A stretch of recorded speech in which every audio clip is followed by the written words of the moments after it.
ว้ดีเนาะทุกคนมื่อนี้โอ้โหครับเบาสองเบาหน่อยวันหน้าเนาะวันหน้าจะพาทุกคนมากินต้มมีเนาะตำมีตัดได้ตัวนี้เด้อตำมี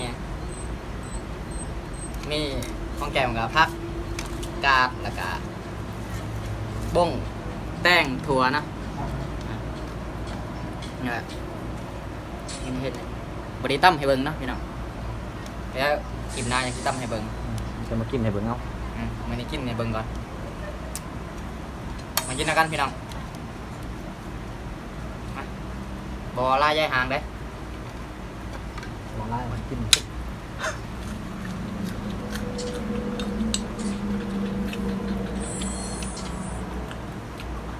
โอ้ลองเบิ้งเป็นไง ไปมันเห็ดได้เอิ้นบ่ได้ไหม ตำเองใส่เบ้งได้อพี่น้องเลย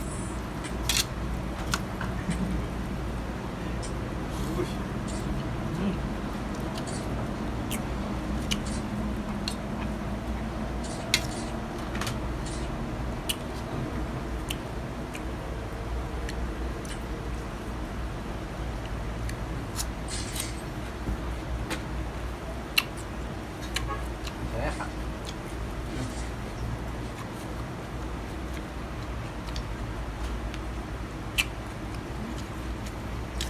ครับครับพี่น้องครับมาเอ้ยถ้ามีนี่ อะไรฟังแม่พี่น้อง มาไหม อยากอะไรก็ได้ค่ะให้บ่เข้ากล้องนำกันได้ล่ะ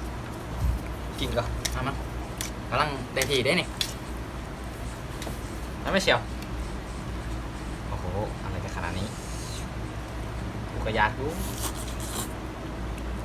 จังหวะ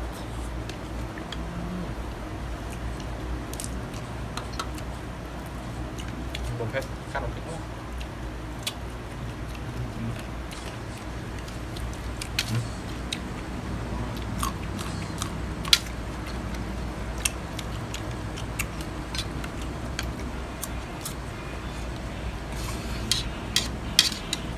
ข้าวบน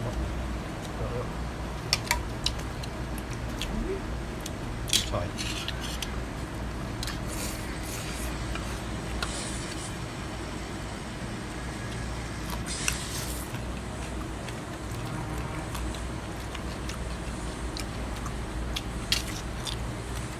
วันไม่ทำอะไรเล่นเกมได้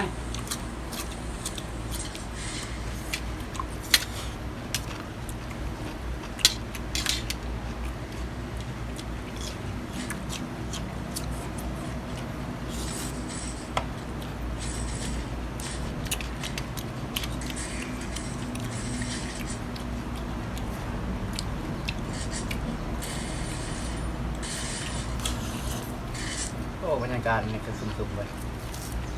ยังติดตกดี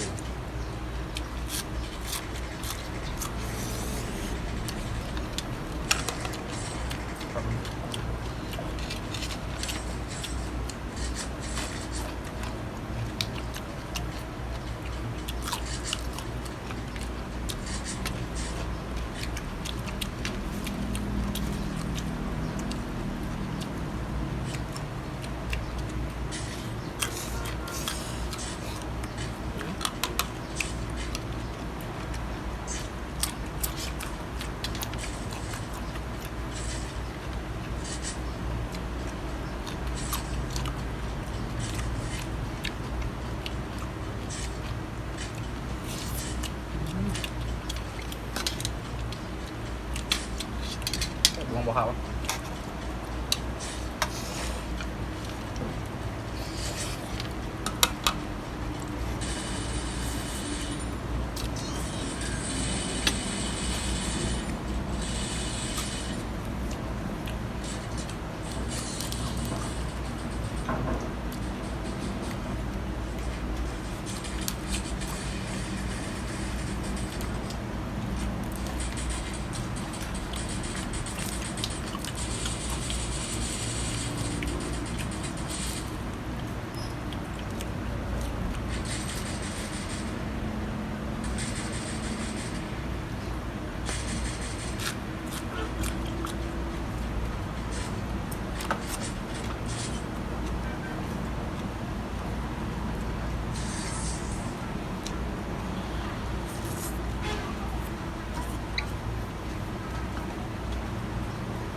ใหญ่ๆด้วยบ้าง อร่อยไหมจะมาบุกโลกปากเหรอ ไอ้คนน้อยเอาต้องกินเขาได้ มาแล้วนะเมื่อวาน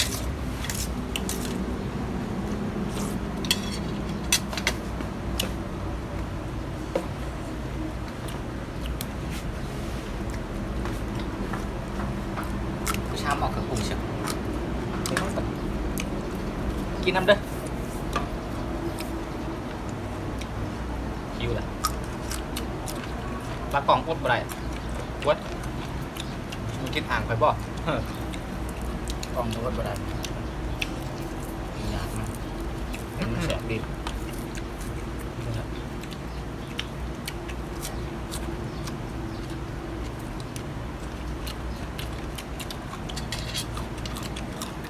ใช่ปะ แซ่บมากตามเบงตามเบง ใช่ทำได้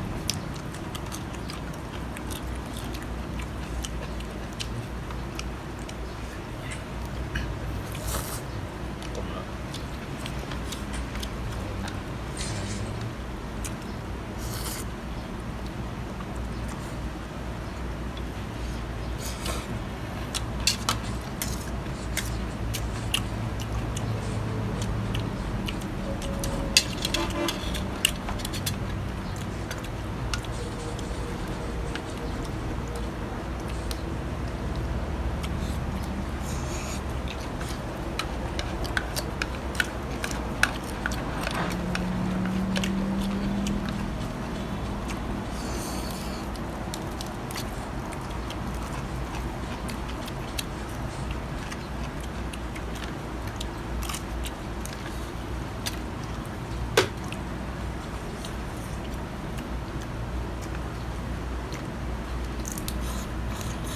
มาไหม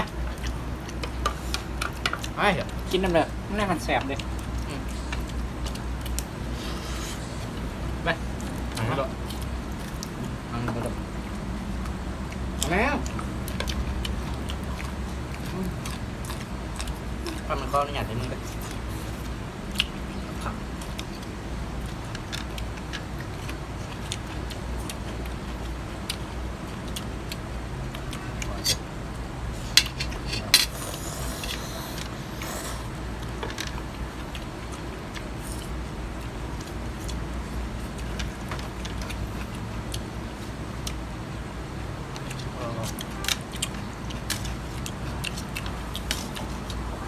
แล้ว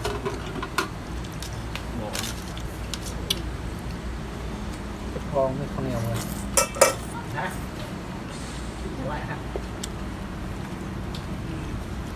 ข้าวเหนียวเลย หมดเลยพี่น้อง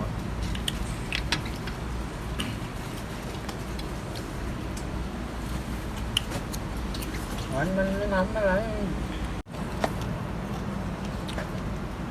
มึงจะกินต่ำๆนะฮะมึงเราเนี่ยเอาอีก มึงเคยเบิ่งไหมคลิปของเดือดทัวร์ ตลกแห้งเลยมึงยังทันเบิ่งมึงขึ้นรถห้องเดือดทัวร์มึงเล่นมันทำไม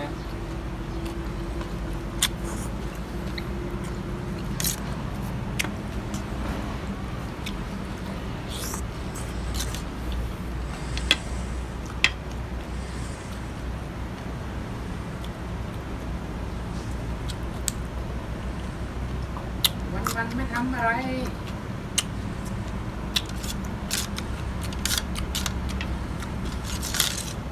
ไดโครฟินักไดโครฟินัก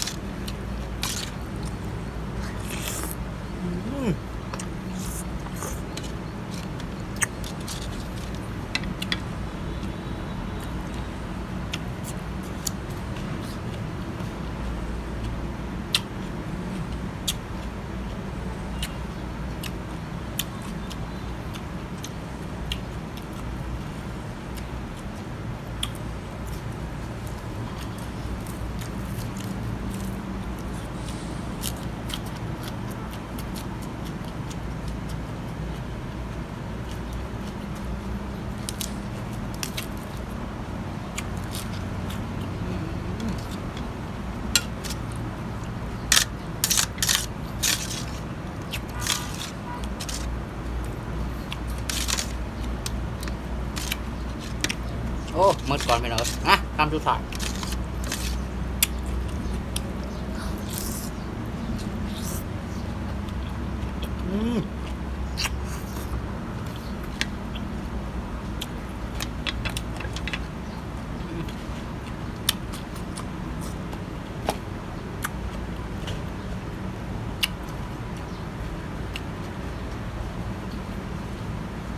ไอ้ก่อนบอก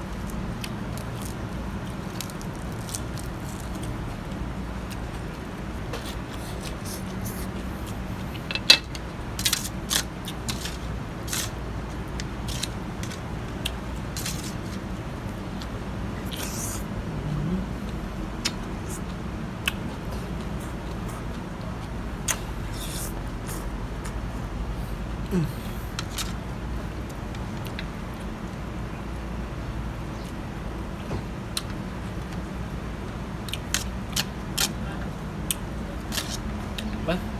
มาทวนไปนี่แทบไล่ไปเนาะหอยหยังเลย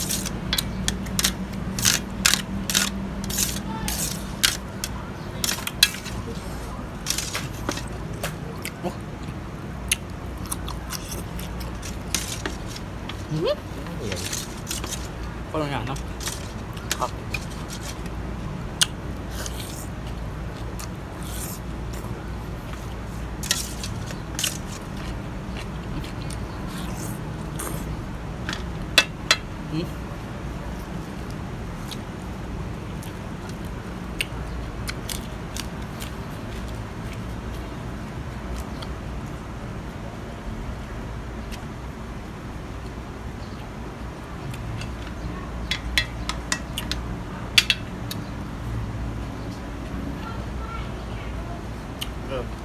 ผักอ่างก็ย่างมันอย่างเลย